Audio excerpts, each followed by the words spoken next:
ആവി പിടിക്കുന്നതിനിടെ തിളച്ച വെള്ളം ദേഹത്ത് വീണ് 14-കാരന് ദാരുണാന്ത്യം. തൃശൂർ വളരെ സങ്കടകരമായ ഒരു വാർത്തയാണ്. ഞാൻ നിങ്ങളെ എപ്പോഴും ഓർമ്മിപ്പിക്കുന്ന ആ ഒരു കാര്യമാണ് വീണ്ടും ഓർമ്മിപ്പിക്കുന്നത്. അതായത് നിങ്ങൾ ഒരു ചികിത്സ എടുക്കുമ്പോഴോ ഒരു മരുന്ന് കഴിക്കുമ്പോഴോ അല്ലെങ്കിൽ ഇതുപോലെയുള്ള ഒരു ആവി പിടിക്കുമ്പോഴോ, അതായത് രോഗത്തിന് വേണ്ടി, രോഗശമനത്തിന് വേണ്ടി നിങ്ങൾ ഏതൊരു കാര്യം ചെയ്യുമ്പോഴും അവിടെ ചോദിക്കേണ്ട രണ്ട് ചോദ്യങ്ങളുണ്ട്. ഒന്ന്, ഞാൻ കഴിക്കുന്ന ഈ മരുന്ന് അല്ലെങ്കിൽ ഞാൻ ചെയ്യുന്ന ഈ ഒരു പ്രവൃത്തി അത് ആ അസുഖത്തിന് ആ അസുഖം കുറക്കാനോ അല്ലെങ്കിൽ ഒരു ആശ്വാസം നൽകാനോ എഫക്റ്റീവ് ആണോ? രണ്ട്, അത് സേഫ് ആണോ? എപ്പോഴും അത് മരുന്നിൻ്റെ കാര്യത്തിലാണെങ്കിലും ഇതുപോലെ ഒരു ആവി പിടിക്കുന്ന കാര്യത്തിലാണെങ്കിലും ഒക്കെ അത് ചോദിക്കണം.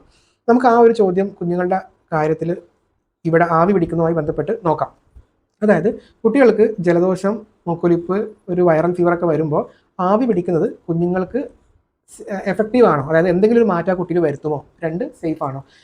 നമുക്ക് എപ്പോഴും ഉള്ള പോലെ തന്നെ സ്റ്റഡീസ് വെച്ച് തന്നെ പോവാം, എവിഡൻസ് നോക്കാം.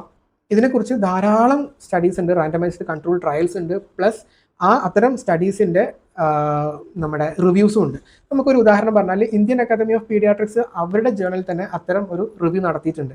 അപ്പം അവിടെയൊക്കെ കാണിക്കുന്ന കാര്യം, കുഞ്ഞുങ്ങൾക്ക് ഒരു ജലദോഷമോ പനിയോ ചെറിയ മൂക്കിലെ ഡിസ്റ്റർബൻസോ ഒക്കെ ഉണ്ടാകുന്ന സമയത്ത് ഇതുപോലെ ഈ ആവി പിടിക്കുന്ന, ഈ ചൂടുള്ള തിളച്ച വെള്ളത്തിലൂടെ വരുന്ന ആവി കൊടുക്കുന്നത് കൊണ്ട് പ്രത്യേകിച്ചൊരു ബെനിഫിറ്റ് ഇല്ല എന്നാണ് എല്ലാ സ്റ്റഡീസിലും എത്തിച്ചേരുന്ന നിഗമനം. അപ്പോൾ നമ്മുടെ ആദ്യത്തെ ചോദ്യത്തിനുള്ള ഉത്തരമായി, ഇത് കുട്ടികൾക്ക് എഫക്റ്റീവ് ആണോ? നിങ്ങൾ ഏത് രോഗത്തിനാണോ ഇത് കൊടുക്കുന്നത് ആ രോഗത്തിന് ഇത് എഫക്റ്റീവ് ആണോ? അതിനുള്ള ഉത്തരം എന്താണ്? നോ, അത് പ്രത്യേകിച്ച് ഒരു ബെനിഫിറ്റ് തരുന്നില്ല എന്നുള്ളതാണ്. അപ്പം അടുത്ത ചോദ്യം ചോദിക്കണം, ഇത് സേഫ് ആണോ? എപ്പോഴും ഒരു മരുന്നോ ഒരു ചികിത്സയോ നിങ്ങൾ എടുക്കുമ്പോൾ ചോദിക്കേണ്ട രണ്ട് ചോദ്യം, വെദർ ഇത് എഫക്റ്റീവ് ആണോ, അത് സേഫ് ആണോ? അപ്പോൾ അടുത്ത ചോദ്യം എന്താണ്? സേഫ് ആണോ എന്നുള്ളതാണ്. സേഫ് അല്ല എന്നുള്ളത് തന്നെയാണ്, പ്രത്യേകിച്ച് കുട്ടികളുടെ കാര്യത്തിൽ. കാരണം എന്താ? പൊള്ളലേൽക്കാനുള്ള സാധ്യത വളരെ കൂടുതലാണ്. മാത്രമല്ല അതുമായും ബന്ധപ്പെട്ട് പേപ്പേഴ്സ് അവൈലബിൾ ആണ്. ഒത്തിരി കേസ് റിപ്പോർട്ടുകളും ഒത്തിരി ഇതുപോലെയുള്ള ബേൺ ഇഞ്ചുറീസ് കുട്ടികൾക്ക് ആവി കൊടുക്കുമ്പോൾ സംഭവിക്കുന്ന കേസ് റിപ്പോർട്ടുകൾ നിങ്ങൾക്ക് നോക്കി കാണാൻ പറ്റും. ഒരുപാട് കേസ് റിപ്പോർട്ട് ചെയ്തിട്ടുണ്ട്. അപ്പോൾ അത് സേഫ് അല്ല എന്ന് മനസ്സിലായി.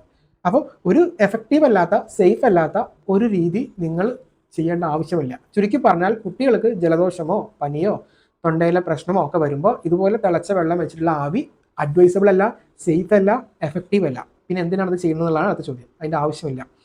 കുട്ടികളുടെ കോമൺ കോൾഡ് അതുപോലെ ഫീവർ ഹോം റെമഡീസിൽ അത് പറഞ്ഞിട്ട് പോലുമില്ല. അപ്പോൾ കുട്ടികൾക്ക് കൊടുക്കാൻ പറ്റിയ ഒന്നല്ല ഈ ആവി പിടിക്കുക എന്നുള്ളത്. അവർക്ക് ഒരു സലൈനോ അല്ലെങ്കിൽ സലൈൻ വെച്ചുള്ള നെബുലൈസേഷനോ ഒക്കെ ധാരാളം മതി.